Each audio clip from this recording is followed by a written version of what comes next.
नमस्कार दोस्तों, स्वागत है आपका entertaining fact with Prabhu YouTube channel पर।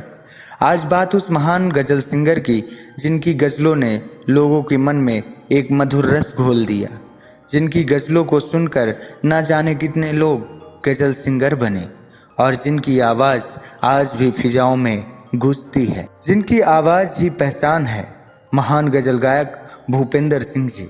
दोस्तों, दमदार आवाज़ के धनी महान गज़ल गायक भूपेंद्र सिंह जी का जन्म 6 फरवरी 1940 में अमृतसर में हुआ था। भूपेंद्र सिंह जी की आवाज़ से कोई भी अछूता नहीं है।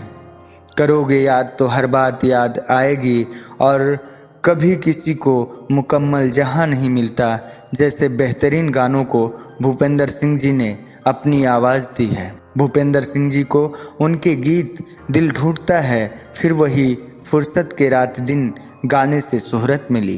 भूपेंद्र सिंह जी को उनकी दमदार आवाज़ विरासत में मिली। उनके पिता प्रोफेसर नत्था सिंह संगीतकार थे। भूपेंद्र सिंह जी ने अपने पिता से ही गिटार बजाना सीखा। उसके बाद भूपेंद्र सिंह जी कुछ समय के बाद दिल्ली आ गए। यहाँ पर उन्होंने ऑल इंडिया रेडियो के लिए गायक और गिटार वादन के तौर पर काम किया। भूपेंद्र सिंह जी को उनका पहला बड़ा ब्रेक संगीतकार मदन मोहन जी ने 1964 में दिया था। इसके बाद भूपेंद्र सिंह जी ने कई बड़े गानों को अपनी आवाज़ दी।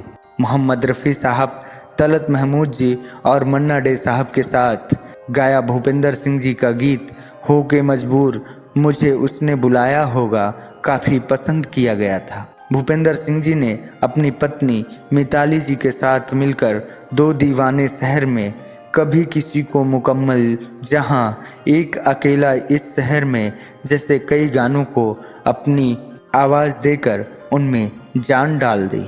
भूपेंद्र सिंह जी को सत्ते पे सत्ता, आहिस्ता आहिस्ता, दूरियां, हकीकत जैसे फिल्मों के यादगार गानों के लिए याद किया जाता है। मशहूर लेखक और फिल्मकार गुलजार साहब भी भूपेंद्र सिंह जी के आवाज़ के कायल थे। गुलजार साहब ने एक बार भूपेंद्र सिंह जी के बारे में कहा था, भूपेंद्र की आवाज़ किसी पहाड़ी से टकराने वाली बारिश की बूंदों की तरह है। उनकी मखमली आवाज़ अंतर आत्मा तक सीधे पहुंचती है। भूपेंद्र सिंह जी ने बॉलीवुड के कई गानों में गिटार प्ले किया है। पंचम दा का एक गाना दम मारो दम में पहला सोलो गिटार बजाया, जिसे लोगों ने काफ़ी पसंद किया। भूपेंद्र सिंह जी के गिटार का जादू लोगों के सिर चढ़कर बोलता था। भूपेंद्र सिंह जी के पिता संगीतकार थे, लेकिन उनके सख्त मिजाज के चलते भूपेंद्र सिंह जी को संगीत से नफरत हो गई थी। लेकिन यह नफरत ज़्यादा दिन तक टिक नहीं पाई और उनके संगीत के सफ़र का सिलसिला तेजी से शुरू हो गया।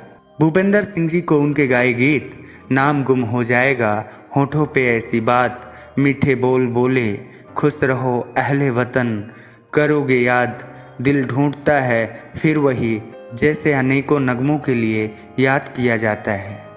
मखमली आवाज़ के धनी भूपेंद्र सिंह जी अपनी 83 वर्ष की आयु में 18 जुलाई 2022 को इस दुनिया से अलविदा कह गए। लेकिन उनकी मखमली आवाज़ की मधुरता आज भी फिजाओं में गूंज रही है। मेरी आवाज़ ही पहचान है, गर याद रहे।